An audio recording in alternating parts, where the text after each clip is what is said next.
अब हम इतना खर्चा अपने ऊपर कर रहे हैं, क्या पैदा हो रहा है उससे? इतने महंगे कपड़े पहन रहे हैं, इतनी महंगी घड़ी पहन रहे हैं, हम 3-3 हज़ार रुपये किलो की मिठाइयाँ खा रहे हैं, शरीर में डाले जा रहे हैं, इससे क्या प्राप्ति हो रही है हमें? भगवान को 100 रुपये चढ़ाने के बाद हम उसे काउंट करने लगते हैं कि हमने तो हमारा तो ये खर्चा हो उसमें लगा रहता है कि हम चढ़ाएं। जिस दिन वो ध्यान हट गया और आपने अपने सर्वस्व लगा दिया, 100 रुपये धरा आपने 105 रुपये का सामान खरीद लाए, उस दिन आपके 1 लाख हो जाएंगे। पर ये निष्प्रय भाव से, इसलिए नहीं कि आप कह दिया गुरु जी ने तो 100 रुपये लगा के देखते हैं, वो देखते में बात नहीं बनती। तो ये अगर हम कर ले ऐसा तो धीरे धीरे, पर और थोड़ा सा कभी कभी पेशेंस भी, कुछ लोगों को जल्दी लाभ मिलता है, कुछ को थोड़ा देर में मिलता है, और मिलता हर किसी को। ऐसा नहीं है कि मिलेगा नहीं या होगा नहीं, ऐसा नहीं। आपकी समस्याएं खत्म होंगी, आपकी और परेशानियां खत्म होंगी।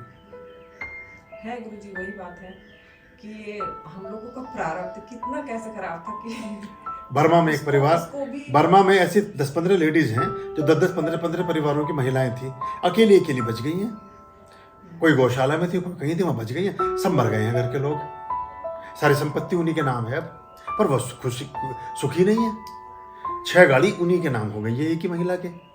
सारे 6-15 लोगों का बैंक का सारे पैसा उन्हीं को मिल गया है, वो सारे दिन बैठी रोए जा रही हैं। अब क्यों रो रही हो भाई?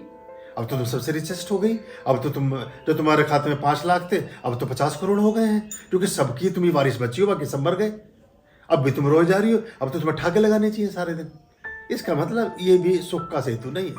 इसका मतलब धन भी सुख नहीं देता है। इसका मतलब 20 मकान भी सुख नहीं देते हैं। इसका मतलब 6 गाड़ियाँ भी सुख नहीं देती हैं। ये 6 घरों का राशन भी सुख नहीं देता है। फिर क्या देता है सुख? बस वो, अगर वो हम उस तरफ दृष्टि ले पाए तो फिर सब चीज़ें ठीक होने लगती हैं।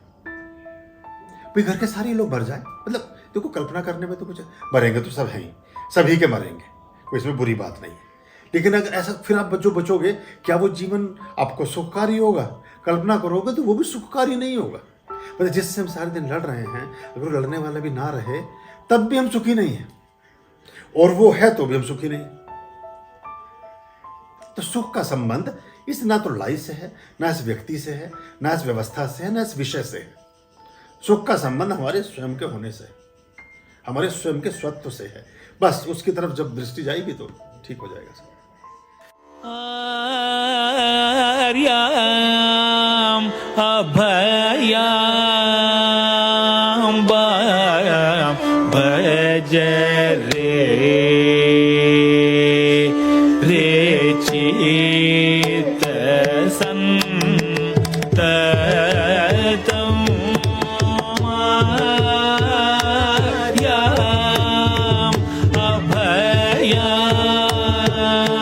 अभयाम भज रे